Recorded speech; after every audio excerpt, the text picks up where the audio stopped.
Olá, olá pessoal, tudo bem? Vamos para mais um estudo da Bíblia, da nossa lição do guia de estudo aqui da Escola Sabatina.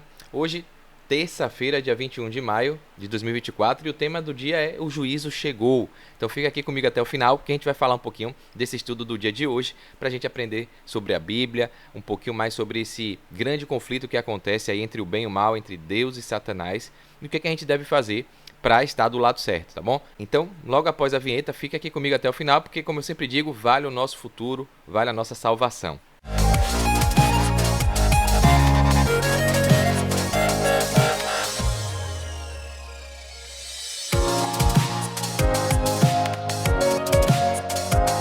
Bem, vamos lá, né? Tá aqui então, ó, lição 8, desse dia 21, o juízo chegou. Vamos fazer a nossa oração aqui, pedindo a Deus sabedoria, né? Querido Deus, amado Pai, santo, santo és o teu nome, Senhor, todo-poderoso. Senhor, obrigado por mais um dia, né, que a gente acordou com vida, com saúde, com o privilégio de estudarmos a Tua Palavra, pela chuva que cai, e que o Senhor nesse momento venha me iluminar, nos abençoar para o estudo da Tua Palavra. Abençoa cada pessoa, cada família, principalmente os doentes, meu pai, minha avó, que está precisando da cura do Senhor, né, nossa família, perdoa os nossos pecados, esteja conosco durante esse dia, é o que eu te peço e te agradeço em nome de Jesus. Amém. A lição do dia 21, que é terça, né? Já começa com a pergunta, né? O juízo chegou. Qual é a semelhança entre o que está escrito em Daniel, no capítulo 7, né? Lembra, antes dos dois pontos, o número grande da Bíblia é o capítulo 7. E depois dos dois pontos tem o verso, que é o número menorzinho, os versículos 9 e 10. E o que é que tem então em Daniel, capítulo 7, nos versos 9 e 10? Qual é a semelhança com Apocalipse, no capítulo 14, no verso 6 e 7? A Bíblia pergunta sobre isso, é o nosso guia de estudo, e a gente vai dar uma olhada aqui. Antes, porém, a gente tem uma ilustração que eu peguei na Bíblia, na lição fácil, professor Gilberto, e vale a pena a gente estar fazendo essa analogia sempre, né? Uma história aí para a gente aprofundar mais a essência do conteúdo. Todos os passageiros de um navio estavam alarmados, porque havia uma forte tempestade no mar e a fúria das ondas batiam contra o barco, balançando-o. Um dos passageiros passou pelo salão de diversão e viu uma menininha sentada brincando com a sua boneca. Então, tempestade, todo mundo correndo para lá e para cá. O passageiro passou agoniado e viu a menininha tranquila, brincando com a boneca dela. O passageiro se aproximou e perguntou para a menina: Menina, você não está com medo da tempestade e do balanço desse navio? Ela olhou o homem de forma fixa e disse: Olha a resposta da criança. Eu não tenho medo, porque eu conheço o piloto e ele me falou que não há perigo, e eu acredito no piloto porque ele é o meu pai. Essa segurança da menina acalmou o coração do passageiro. Que maravilha, né? Então, quando a gente tem confiança plena, e a Bíblia fala que se nossa fé for do tamanho do grão de mostarda, e a gente confiar no nosso Pai Celestial, na promessa de salvação, de proteção, de zelo e cuidado que Ele tem por nós, né? A Bíblia fala que Ele se cuida da comida aos pássaros, um passarinho, Ele há de cuidar de nós também, né? Apesar das provações, que Ele também fala que a gente vai ter aflição, né? Ele coloca aqui, ó, diante do juízo, precisamos ter a certeza de que conhecemos o sacerdote e juiz, pois isso trará confiança e tranquilidade diante do juízo investigativo que já está em processo. Então tem gente que vê o Apocalipse como, ó Deus, ó céu, ó vida, e agora o mundo vai acabar, vai morrer, o fim de tudo. E tem gente que vê o Apocalipse com esperança, com salvação, como vida eterna, um momento, não vê a hora de chegar, porque vai ser o grande dia da redenção. A pessoa confia no que Jesus, Deus e o Espírito Santo fará por todos nós. Então, essa confiança, essa tranquilidade só vai vir quando você entender quem é que está do outro lado lá, né? Então, o guia vem falar sobre isso, sobre o juízo, mas um juízo que é bom para os crentes que aguardam a volta de Jesus e que estão ali, né, buscando obedecer, cumprir o que Deus deixou para nós aqui na Bíblia, tá bom? Então, vamos ver aqui o que é que tem, ó. Trocando em miúdos aqui a pergunta, quer dizer, existe alguma relação ou semelhança entre o que está escrito em Daniel com o que está escrito em Apocalipse? Então, é isso que a gente vai ver aqui, ó. Daniel 7, capítulo 7, de 9 a 10 fala: Eu vi que foram postos uns tronos, e um ancião de dia se assentou. A sua veste era branca como a neve, e seus cabelos como a pura lã, e seu trono era de chamas de fogo. Um rio de fogo manava e saía de diante dele. Milhares de milhares o serviam, e milhões de milhões assistiam diante dele. Assentou-se o juízo e abriram seus livros. Estou falando no grande dia quando Deus, Jesus, estiver no trono, e o universo vai estar vendo, de fato, o fim, o julgamento daqueles que decidiram estar do lado de Deus, obedecer a Deus, e os que tiveram, né, a decisão de ficar do lado da besta, do lado de Satanás. Então, os justos e os ímpios. E isso acontecerá para que o pecado nunca mais entre no mundo, né? Porque o universo está vendo tudo o que está acontecendo aqui na Terra. E a ideia de tudo isso, a história da redenção, da salvação, A pregação do evangelho é justamente para mostrar ao universo que Deus é amor, que o diabo, Lúcifer, o orgulho, ele fez de tudo para usurpar o trono de Deus. E aí o universo está vendo que Deus é amor, Deus é justo, né? E isso tudo aqui vai ter um desfecho. Em Apocalipse, ó, e vi outro anjo voar pelo meio do céu e tinha um evangelho eterno para o proclamar aos que habitam sobre a terra e a toda a nação, a tribo e língua e povo, dizendo com grande voz. Olha o que o anjo fala no Apocalipse. Temei a Deus e dai-lhe glória, porque é vinda a hora do seu juízo. E adorai aquele que fez o céu, a terra e o mar e as fontes das águas. Então qual é a relação de uma coisa com a outra aqui? Você consegue ver? Diz aí no comentário antes de ver a resposta aqui. Dá um pause e diz aí qual é a relação que você acha. Está falando de quê? O que é que tem em comum aqui? Então vamos para a resposta aqui, ó. Os dois textos falam do juízo divino que ocorrerá e todos serão julgados. Então a Bíblia deixa clara, tanto em Daniel quanto em Apocalipse, que vai ter um juízo final, o dia do Apocalipse vai chegar. E aqui a lição faz um comentário. Ó. O julgamento é um assunto importante na Bíblia. Há textos que dizem que tudo que fazemos será visto e avaliado por Deus. Até as coisas que estão escondidas, que ninguém mais sabe. Está lá em Eclesiastes 12, 14. Capítulo 12, no verso 14. Então, que não tem coisa que vai ficar encoberta, tá? Então, Jesus falou sobre como as pessoas terão de explicar até mesmo as palavras que não eram necessárias ser ditas. Em Mateus, no capítulo 12, no verso 36, diz isso claramente. Disse que as pessoas vão ter que explicar até mesmo a palavra que não precisava ser dita e a pessoa falou. Né? Então, que responsabilidade. E tem gente que fala que uma vez salvo, salvo para sempre. Eu sou salvo pela graça, não preciso de nada. Essa distorção da Bíblia não entende que a Bíblia se complementa. Fala da graça de Jesus, que a gente já falou lá do início, né, do emissor. Jesus, ele não precisa fazer nada para salvar a gente, porque ele já ganhou o direito quando ele foi morto na cruz. Mas isso é a tarefa de Jesus. Ele foi sacrificado por isso, ele fez a parte dele. A nossa parte é aceitá-lo, obedecê-lo e cumprir o que ele disse que a gente tem que fazer. Então, é de graça a salvação, mas você, quando aceita, tem um dever a cumprir. Porque esse mundo está dizendo que só fala de direito, só fala de direito. Todo mundo quer direito, mas ninguém quer o dever. E ainda hoje, dentro da igreja, a gente vê pessoas só buscando o direito. Quer ser salvo, uma vez salvo, salvo para sempre. Eu já sou salvo pelo amor, pela graça de Jesus. Não preciso ficar sobre a lei. Né? E a Bíblia não fala nada disso. A Bíblia deixa muito claro que a gente tem que obedecer a lei, sim. Tá? Jesus veio para cumprir, para mostrar, dar exemplo. E a gente precisa seguir se somos discípulos, se somos servos, se somos obedientes. Então, a Bíblia deixa claro em vários versos que nós somos salvos pela graça, pela fé, pelo batismo, né? Quem crê e for batizado. Mas nós podemos ser condenados pelas obras, pelos maus feitos. Se ficar falando da boca para fora, achando que já está salvo só porque acredita, aceitou, diz que é. Porque o diabo também acredita em Deus, né? E não mostrar isso na prática, no seu dia a dia, no seu estilo de vida, a coisa pode ir, né? O tiro pode sair pela culatra, né? Então, a Bíblia deixa claro isso aqui, ó. Paulo também disse que Deus vai mostrar claramente o que está escondido nos corações das pessoas. Está lá em 1 Coríntios, capítulo 4, no verso 5. Está tudo na Bíblia. João, no livro do Apocalipse, fala de um anjo que anuncia que chegou a hora do julgamento de Deus. Apocalipse, no capítulo 14, no verso 7.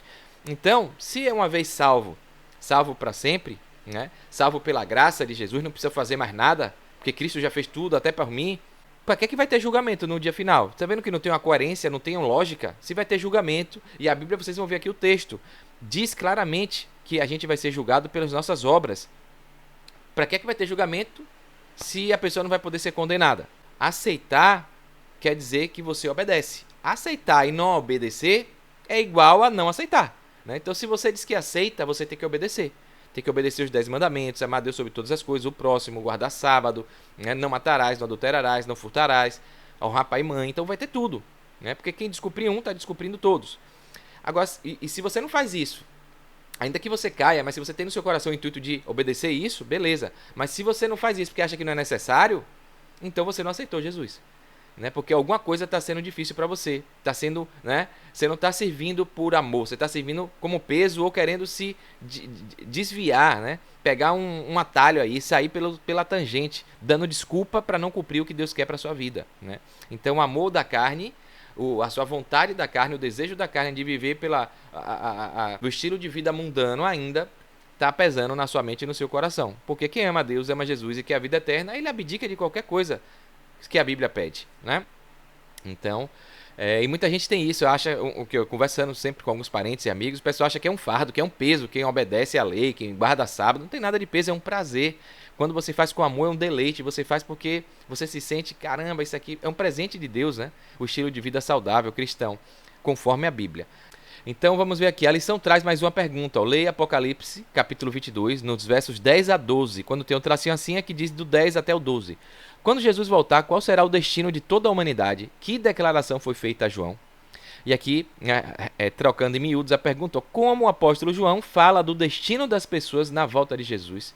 Então aqui no texto da Bíblia, você pode pegar a sua Bíblia, veja aí, ó, olha o que Apocalipse diz, a revelação de Apocalipse, né, que significa revelação.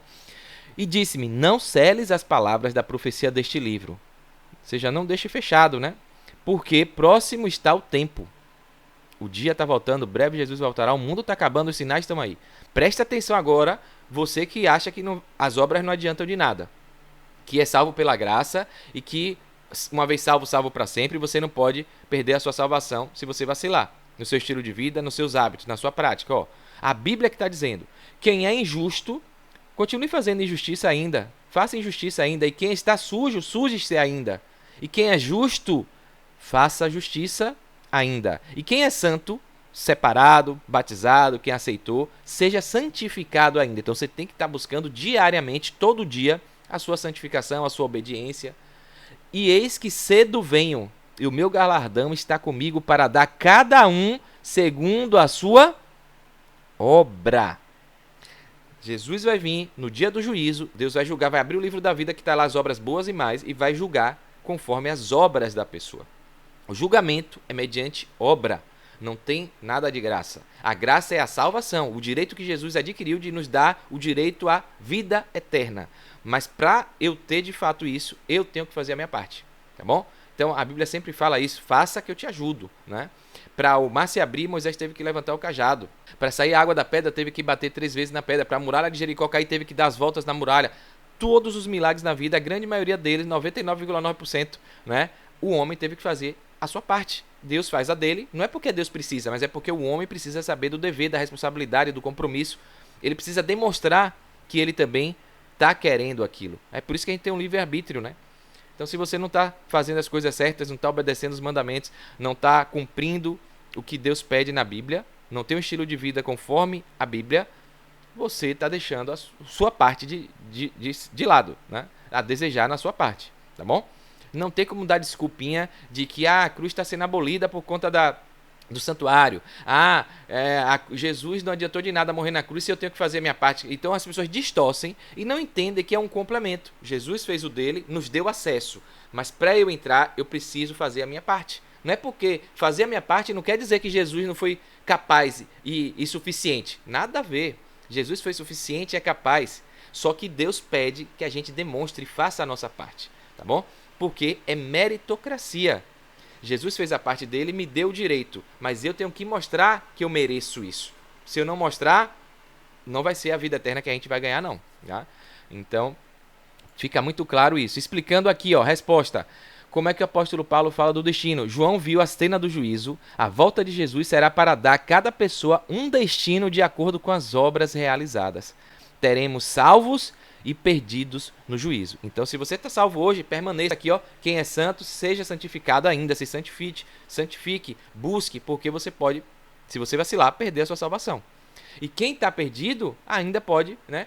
Pode continuar na perdição ou pode ser transformado, né? Mudado. A porta da graça ainda está aberta, o juízo investigativo está sendo feito, Deus, Jesus está lá em cima, no lugar santíssimo, com os anjos anotando as coisas boas e as coisas ruins. Porque no dia do juízo ele vai pesar, vai olhar e vai dar sentença para cada pessoa. Né?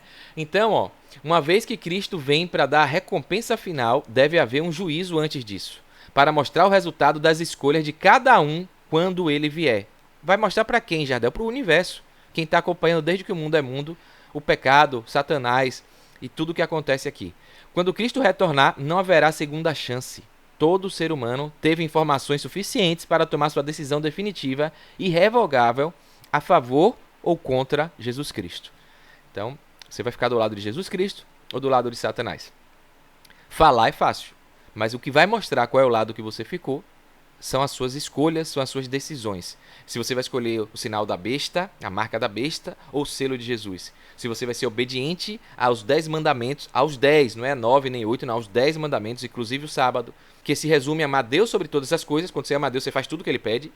Esquece desculpinha, mimimi. E ao próximo como a ti mesmo, né? Sendo bondoso, generoso, né? Enfim, é isso que Deus vai olhar. Última pergunta, para a gente terminar a lição de hoje. Leia Mateus 25, de 1 a 13. Por que Jesus se relaciona de forma tão diferente com esses dois grupos de crentes? É que vem falando, né, da parábola das 10 virgens, né? Jesus é apresentado pelo noivo, trata os dois grupos de forma diferente. Por que que acontece isso na parábola? E aqui rapidinho a gente vai ler Mateus capítulo 25, do verso 1 ao 13.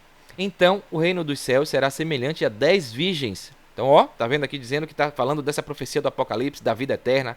O reino do céu será semelhante a 10 virgens que, tomando as suas lâmpadas, saíram ao encontro do esposo. Então, o que é ir para o céu? É como se fosse 10 virgens buscando seu esposo no casamento. E 5 delas eram prudentes e 5 loucas. E aí está colocando que tem metade era prudente, obediente, obedecia tudo, né? Atenta. E 5 eram loucas, nécias, né? Negligentes, não estavam nem aí.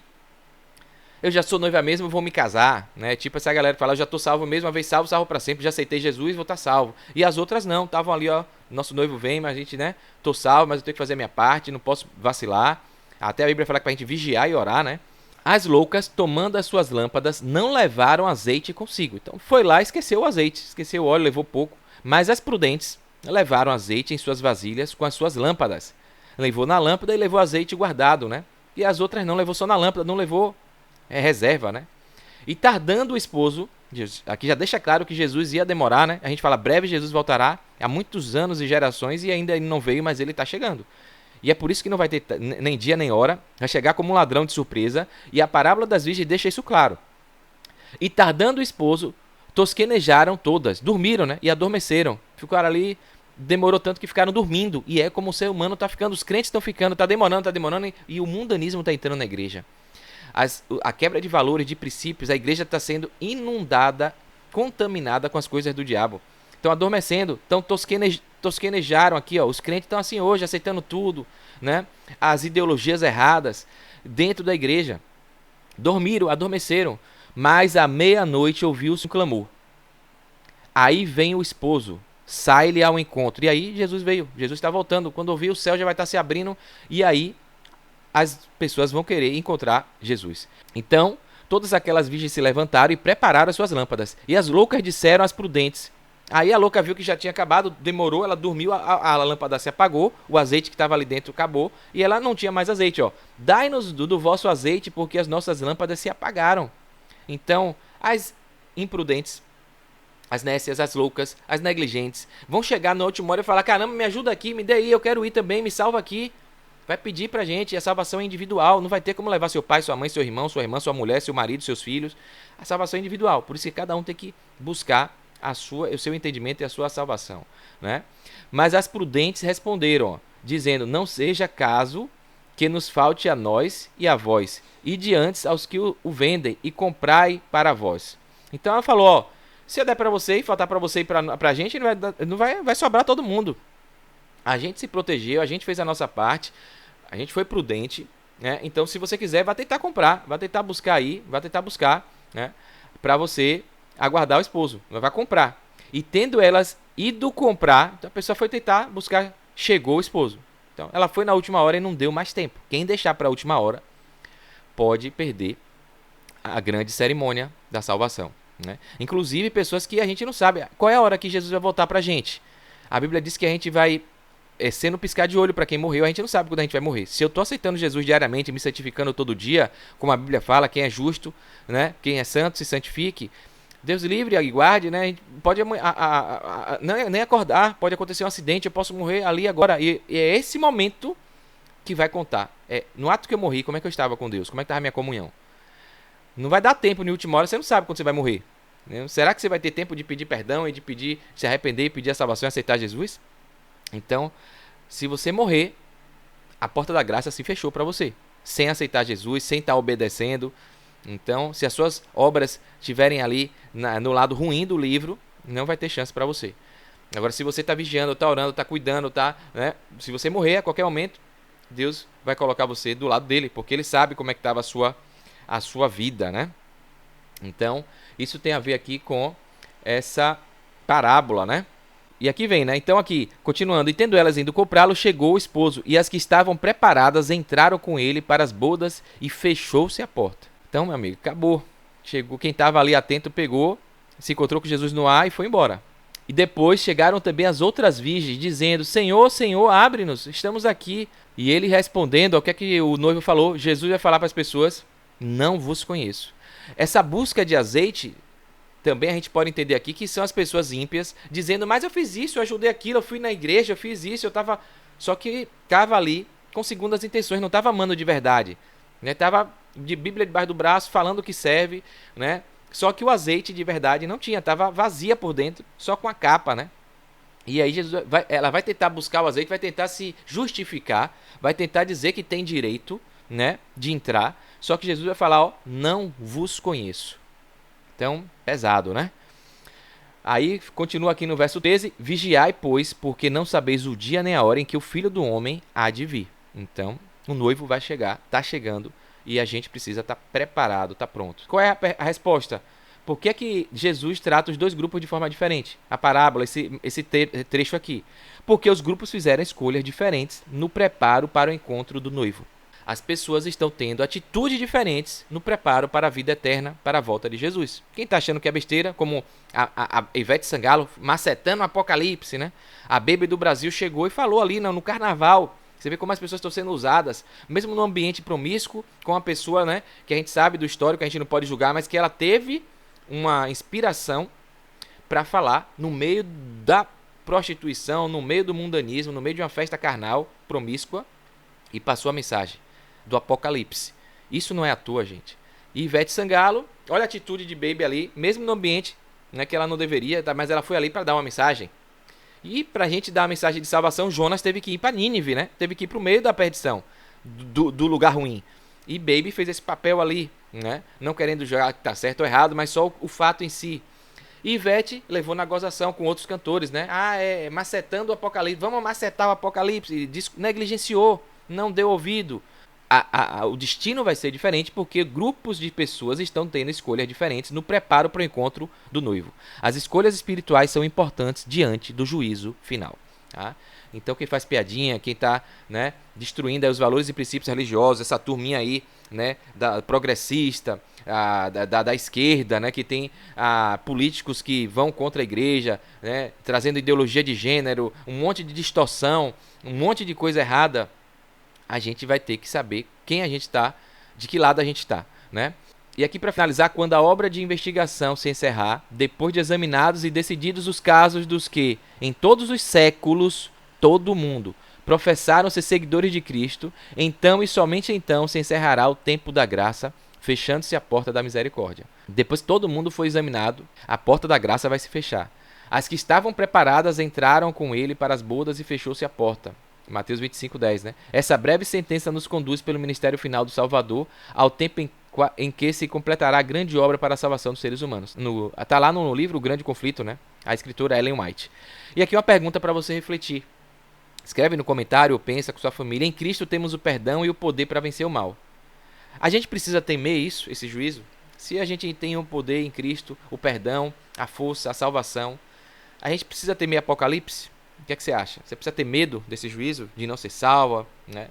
Ou se você estiver confiante nas suas atitudes, você está de boa, está tranquilo, está em paz, como a menininha lá da ilustração do início do dia, do vídeo aqui que eu falei, né? Que sabia que o pai dela era o piloto. Então pense sobre isso, reflita, que Deus te abençoe, te dê discernimento, que você possa estar vigiando, orando, e como a virgem prudente, você possa estar cuidando, alimentando o seu espírito com o seu azeite, né? Que é o Espírito Santo, para que esteja preparado para o grande dia quando Jesus voltar, que a gente possa se encontrar nas mansões celestiais, tá bom? Então aí, se você gostou, curte, comenta aí, compartilha e me acompanha aqui para os próximos estudos. Um forte abraço, sucesso e fique com Deus.